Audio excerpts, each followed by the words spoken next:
Hey, everybody. Welcome back to the Agency Side Podcast. I'm your host, Justin Levinson, and today I'm joined by Hillel Hurwitz, founder and CEO of Bald, an independent brand building creative agency that lives on the story side of marketing. Named one of Adweek's fastest growing agencies, Bald helps brands turn big, hairy, audacious goals into reality through strategy, branding, and razor sharp campaigns. Hello, welcome to the show. Hey, Justin, thanks for having me. Good to be here with you. Yeah, excited to have this conversation today. I always like to get guest origin stories on how you got into this particular space. Maybe you can give us some insights there. Yeah, with pleasure. As you can tell from my accent, originally from South Africa, that's where I was born and grew up. I studied advertising communications there, but started a bit of an earlier career in education and then got my first gig at an agency doing social and PR. That's where I got a bit of a taste for agency life.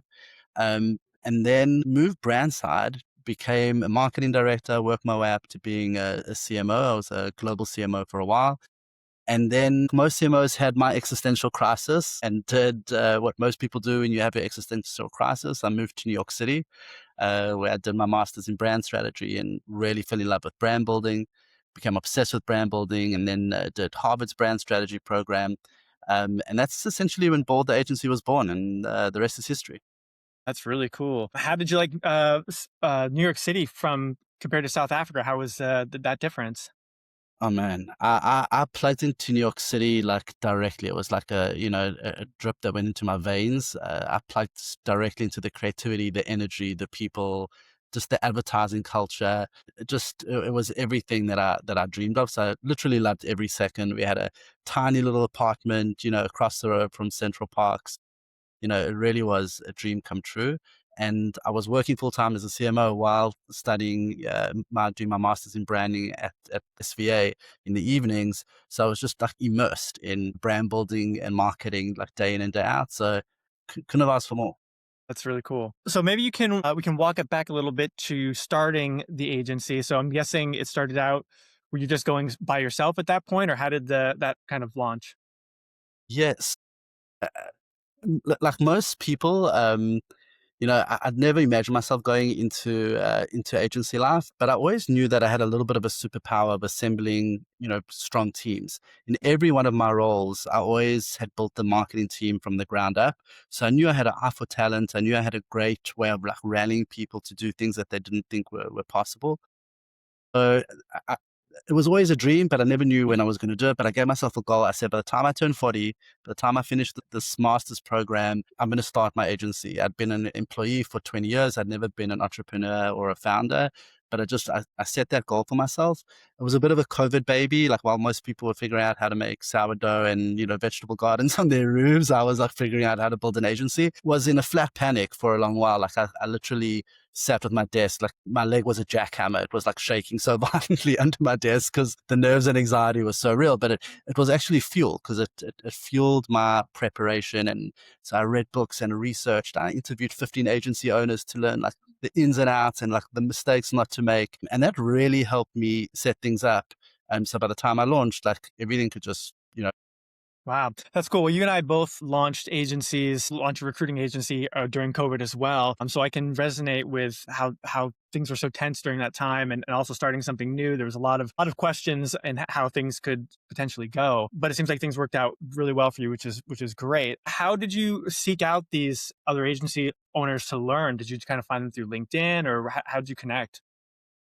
through my career as a marketing director and CMO, I'd worked with a ton of different agencies. So I really learned from the client's perspective and client side, like what works well, like what I enjoyed about working with different agencies, what I was looking for in the agencies that I worked with, and built and developed some really cool work and campaigns and develop relationships there. So it was a lot of people that I'd worked through over the years, a few others that I reached out to, and a few coaches and mentors, people who had done this before, who are now, just sharing how to do it with the next generation. So I just became obsessed with it. Like I tapped every resource I could to figure it out. I listened to every podcast, bought every book, found every coach and mentor I could find, like watched every YouTube series.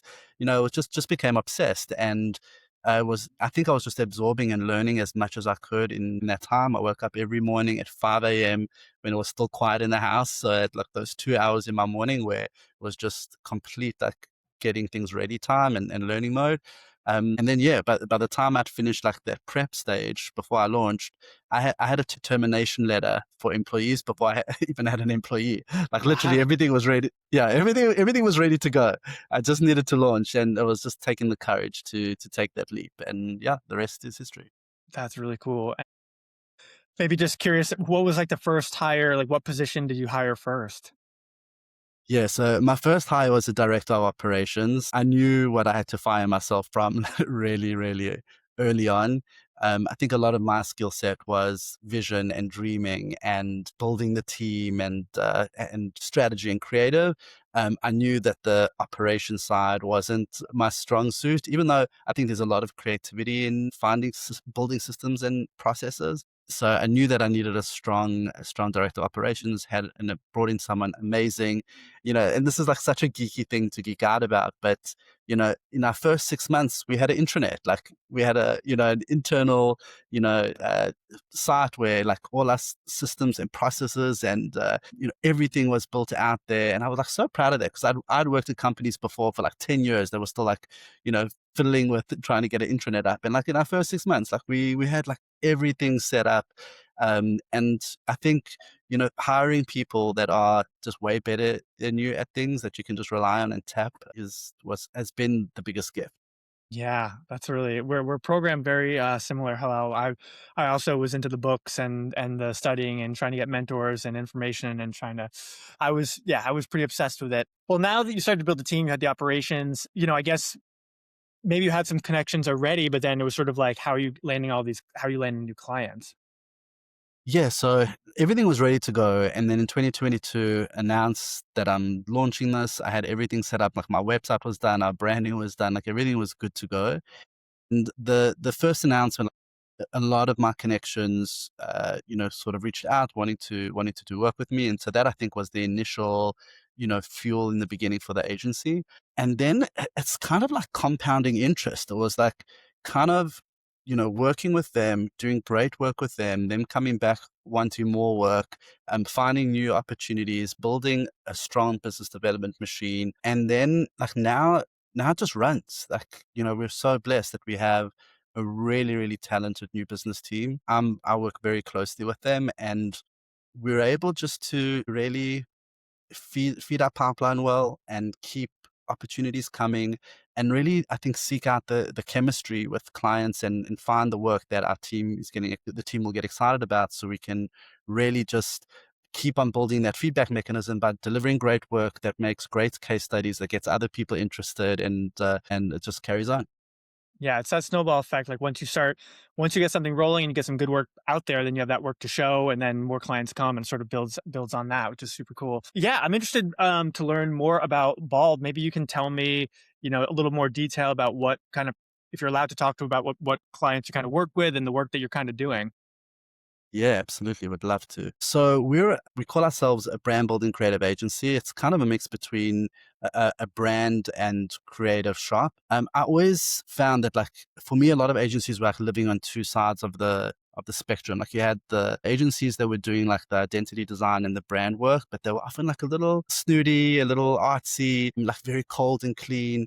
And then like you had people on the creative side, like really, I would say like a little, everyone wanted to do a Super Bowl commercial, and I felt like everything in between is like where the brand building is happening. Like, yeah, you need like, you need a strong brand and strong identity, and you also need, great creative for TV spots and Super Bowl commercials. But there's just so much that happens in between that really is what brand building is all about. So I wanted to sort of set up that shop, and I always found that the agencies that I worked with when I was brand side, when I was a CMO, I always found that the agencies that were really able to weave the thread between strategy, creative, and marketing are the ones that I loved working with. Like, the strategy gave you the foundation. It takes you out of subjective opinion and, I think it should be this color or it should be that direction. And the creative is like what's fresh, what's current, what's relevant, and now. And the marketing is the distribution. How do you get in front of the eyeballs of the audience you're communicating with? When those three things work together, the work would just land better. Often I found that agencies were started by creatives or people that come from a specific area in the industry, and so the agency really had like one focus, and then like they would sort of upskill or upsell other areas. I wanted people when they came to us to really feel the impact and the power of moving from strategy to creative to marketing without it sort of feeling lopsided. And the power of those three things working together is the work just lands and you get better results. That's cool. You definitely seem like you have a superpower coming from the brand side and kind of seeing what you liked and what you didn't like. I don't know if all agency owners quite have that perspective. Thanks for tuning in, folks. This episode is brought to you by Coming Up Creative, a relationship-first boutique creative recruitment agency. We disrupt the creative ecosystem by running sophisticated, multi-channel campaigns with custom video and voice outreach that actually gets responses. We actively market the agencies and brands we represent to help them stand out to today's industry's top talent, all backed by real human connection and AI-powered targeting. If you're ready for a modern recruitment approach, visit www.comingupllc.com and get started today. Yeah, I mean, I learned a ton, and really try to implement some of the things that I heard from other agency owners. The revolving door of team members coming in and out, and how unsettling that is for the consistency. Like we invest a lot in the culture at our agency just to make people feel that they're a part of something, that they belong, that they're valued. We give them big opportunities, even when they're young in their careers, to present and to take big swings.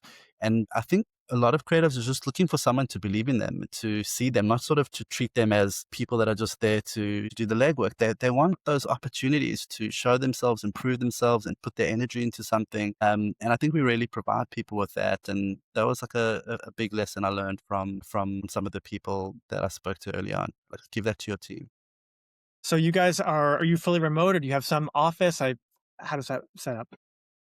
Yeah, so we're a fully remote agency. I was doing remote long before COVID made it cool. So we were using like all the tools like Slack and Asana and Zoom. Like as Zoom came out, we were on it.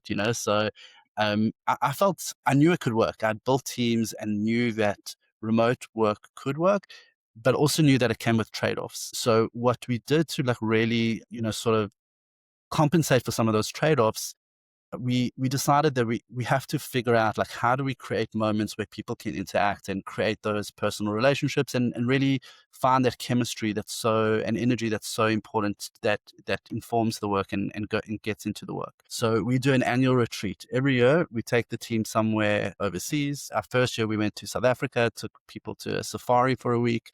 Last year we went to Costa Rica. This year we're doing it in a ranch in Texas. And that week is like, it's pivotal. Like it's when we bring, our first year we were like around 40 people. The second year we were around 50. This year we'll be around 60. Those moments to build the relationships and those connections, and find ways to like work better together and understand and bring everyone into the vision and in the planning. It's just critical for people to feel connected, like they belong to something. I found, especially for the Gen Zers in the agency, it's super important because they really miss and need that social element. And then we find moments for travel, like going to visit clients or running workshops or meetups when there's a group of people that just happen to be traveling in the same area. Like we really encourage those moments for people to get together. And so the trade-off of being remote, like really is, it's remedied with finding these sometimes serendipitous moments of connection, but also by making sure that we have at least one, if not more, moments in the year where people can plug into to other members of the team. Yeah, that's really smart. I've been thinking of strategies of doing that myself. We have sort of a feed that everyone kind of shares, like, oh, here's a picture of my dog, or like, here are my kids doing this. And we all kind of like put stuff in there. But I haven't quite considered doing a grouped hang, which sounds pretty cool. I mean, a safari in South Africa sounds pretty awesome. We actually have some employees that are in South Africa, and we're always Cool. struggling that time zone, which is unique. But it's been very helpful for us because we have a lot of clients in Europe, and so South Africa is like 2 hours different, so we kind of get that unfair advantage of if somebody in South Africa needs to speak with somebody in London, kind of works out pretty well. So yeah, I've never been to South Africa, but I'm keen to check it out sometime. You got to go, man. Safari is like the best thing you'll ever do. Cape Town, one of the most beautiful cities in the Yeah. world, and it's worth it. Cool. Yeah. Well, I'm sold on going. Cool. Well, that's a really exciting journey that you've been on. What do you sort of see like on the technology front? I'm always curious to know as things keep changing with all these tools. You kind of mentioned you're using Asana and Zoom. You're kind of cutting edge before the pandemic. What's sort of like in your, if you don't mind telling us, what's in like your tech stack? What seems to be working for your team? Yeah, we have an incredible team that like are super agile and are able to like really adopt new tools pretty quickly. Around 2 years ago, we did this thing where we shut down the agency for 2 days. This was like early days when everyone was like going nuts about AI. It had just started, and we said to the team, take 2 days, and we broke everyone up, everyone across all departments across the agency, from operations to strategy, video, every design across the board. And we gave them a mission. We said, you're going to develop a campaign, and the campaign is only to be developed using AI tools. So everyone had to use AI tools, from the strat and research folks to the video folks. And they came up with a pretty phenomenal campaign. And this is early days. Like this is when, ChatGPT had just launched. So the tools were pretty new. First of all, it was pretty amazing to see what the team were able to come up with. But I think the biggest lesson for me was just how quickly the team adopted some of the tools that were really like there already. There's some that weren't there yet, but the tools that were already there already, they just started implementing like the next day, almost in their everyday work. So our teams are pretty quick in they're using all the things from obviously ChatGPT to 11 Labs, everything in between. We've been working with Lovable. Like there's so much that we've been experimenting with and playing with, and we've actually started an education series where every month we're bringing in different leaders, coaches, trainers in different AI tools, just to keep the team current, whether it's learning how to prompt better or learning how to use new tools that we didn't know about, and just keeping everyone fresh. But what's also interesting is like everyone's obsessing about like the AI stack. We're actually trying to double down on the human experience, because I think sometimes that just gets forgotten in this whole conversation. Everyone's like talking about like, well, what AI tools are you adopting and how can you do it, and how fast can you, start using all of them. And I'll never forget this one line I learned from one of these mentors that I spoke to early on. He said, sometimes the experience is more important than the deliverables. And I think that the human experience will become more critical as AI becomes a bigger thing and it starts taking on a little bit more room in the creative space. And so we're actually doubling down on that human experience. Like we're looking to launch a thing called Brand Camp, where the workshops that we've been running with clients on Zoom, sometimes we run half-day workshops or, 2 to 3 hour workshops. We call them ignition workshops and opportunity workshops, and really just that early stage research and discovery and like unpacking a brand and figuring out their why, and all of those different exercises. So we've been running those on Zoom for years. Sometimes we go to the client's office. We said, we thought to ourselves, like that feeling and that energy of, a marketing team or a C-suite sitting in a boardroom, like really planning and visioning what their brand is and what it stands for and where they want to go. That human energy like can't be replaced through, like it can't be just run through ChatGPT. Like there's something will be missing. So we're building our brand camp where we're going to take, C-suites, marketing teams, anyone really who wants to really build a brand. We did a recent rebrand for a beautiful luxury cabin resort in Georgia. We're going to take them there. It's right on the lake, beautiful cabins, and just take people away for 2 3 days and help them figure out some of the problems that are super common, in companies. Like, what's your brand story, or what's the message, or all these different exercises that we're running, and build it out into a thing, and also not have brands having to wait to do a rebrand or to have a big campaign to really be able to talk about their brand and where they want it to go. So yeah, doubling down on the human experience, I think, is something that's being overlooked a little bit, and I think that's where we're also going to be putting a lot of our energy. Yeah, I love that. I mean, you were saying that your team, you have AI sort of experts that sometimes kind of tutor your team to kind of show what's hot and what's not. Is that is it like creative agency focused AI tools, or is it sort of just like AI tools in general? It's more AI tools in general. We have a director of growth and AI. Shout out to Manuel. He is a superpower. He's really like leading us in our AI integration at the agency, really looking at every department and seeing what are the latest tools that are coming out for them, how we should be integrating into our process, where it should be a support or leverage, or where it can actually even replace some of the work, and where we don't want it to replace the work at all. Like, where do we still need that human judgment, taste, and insight, and where we don't want to just become part of that sort of AI slop machine. yeah, he's really guiding us and leading us in figuring out what those tools are. Yeah. I'm interested in learning about how the research and strategy goes. Like, what does that kind of look like? How do you sort of develop that whole thing? So it's really like the some of the best part of the process for me. That's just because my background is in strategy. Our research and discovery process is really pretty robust. Like we always start by asking the client, just send us everything you have, every document, every strategy presentation, anything that you can be helpful. Like we pour through all of it. Like we'd audit their socials, look at their website, really sort of deep dive into who they are, how they exist now, materials from the past, like anything we can really get our hands on. We then run an ignition workshop. It's usually that 2 hour to sometimes 2.5 day workshop where we do a whole bunch of exercises. And in that stage, we're just asking people, like, just throw everything out at us. There's no right or wrong answers. Just give us data points. And everyone's, especially for the folks whose voices are important. So we usually run it for 8 to 10 people, and they get all their, everything out, and we start collecting all these inputs. Um, we do discovery, qualitative interviews, one-on-one interviews. We do surveys, some quant as well. And by the end of this whole process, we land up with thousands of inputs. And then, just like people see in the movies, like we do that whole process where, we take the post-its and we start looking for the patterns. It's a little more digital. We use mirror boards and things like that. It's like a little less, analog, but we start looking for the patterns because pattern shows there's a cluster there. There's energy behind this idea. The patterns help us arrive at insights, and that insight is that hidden truth, that thing that's lying beneath the surface, that thing that has the richness to it. It's not that two-dimensional marketing. It's something that, that feels, yes, that feels right, that feels true. And so we look for the insights, and the insights are really what we use to inspire the brand messaging and then future, brand work like the visuals and campaign work as well. Great. And I just kind of want to be walked through the client experience. So once this part is done, what's sort of the next process after the strategy research? Yeah, once we finish the brand strategy piece, we usually move to brand identity and the visual language.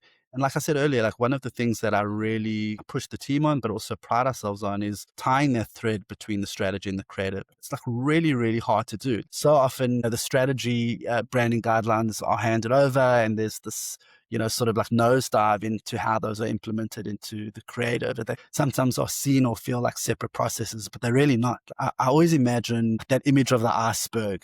There's all the things that you see above the water of the iceberg. It's the colors, the topography, the website, the marketing materials. But there's also all the things below the water, the rest of the iceberg, that are just as important, that are just as critical, like the tone of voice, the brand promise, the brand story, the mission, the vision, the values, the positioning. All of those things help shape and define the brand. That's the full iceberg. So we really take that full picture approach to really make sure that we're bringing things that have meaning and depth to them when we launch. What do you sort of see as like what's success to you, after you've done this creation? That's such a great question. It's something I wrestle with a lot. I think in the beginning, success for me was there were vanity metrics, like it was headcount or revenue, or it was just like conquering the hill. And I think, like I said, I think those things are vanity metrics. They're things that like maybe make me feel good, or maybe like are good for my ego, or maybe need more hugs from my mom instead of that. I think what I'm pushing myself to see now is, as success is, how do we build something that's meaningful? How do we continue building as the machine sort of firms itself out? How do we maintain the quality of our work as we scale and get bigger? How do we maintain the culture of the team that we've created that's so special? It's just we like to call ourselves like a business with heart. Like we want to run like a business. We want to be super intentional about things we're doing, but we also want to have a lot of heart in how we run that business. So how do we maintain those things? I think are really the determinants of success, and not just the vanity metrics. Yeah, no, that makes a lot of sense, and I'm sure you want to just be proud of the work that you did too. It's not always like it's always not just the bottom line that makes something special. Do you picture the company growing a lot bigger? Do you feel like this could become a larger agency? Or do you think it's more like boutique for the long haul? It's such a great question. I have a business mentor of mine, and I went to him. I said, like, do we ever just like stop? Do we ever just say like, no, this, like, we're good. Like, this is fine. Like, we've got enough work, enough people. Like, we're fine. And he says like, are you nuts? Like, you never stop growing because, you've got so many things that are like pushing against you, like the economy, competition. Like, there's so many forces like pushing against you. Like, you have to push against those and continue to advance and grow. I do, to grow meaningfully, I think is important. Really care about our team and their capacity and their mental health. So we like really are making some strategic shifts to make sure that we have the right amount of clients for the amount of and projects for the amount of team members we have, that they can do meaningful, thoughtful work at a normal pace, and that we're not burning people out. I think that's going to be super important. And yes, I think as we scale and grow, we're also looking to do work that is breaking the ceiling a little bit. Like I think with AI becoming more and more of a threat to the sort of the mundane work, like I think it will replace some of that mediocre stuff. I think what AI will struggle to replace is work that has an editorial perspective, or a unique point of view, or just a bit of edge to it, because it just doesn't have taste, so it doesn't have judgment. So I think pushing more towards that will give us the edge and allow us to scale and grow, not just for the sake of it, but for in the right way, doing the right work. Yeah.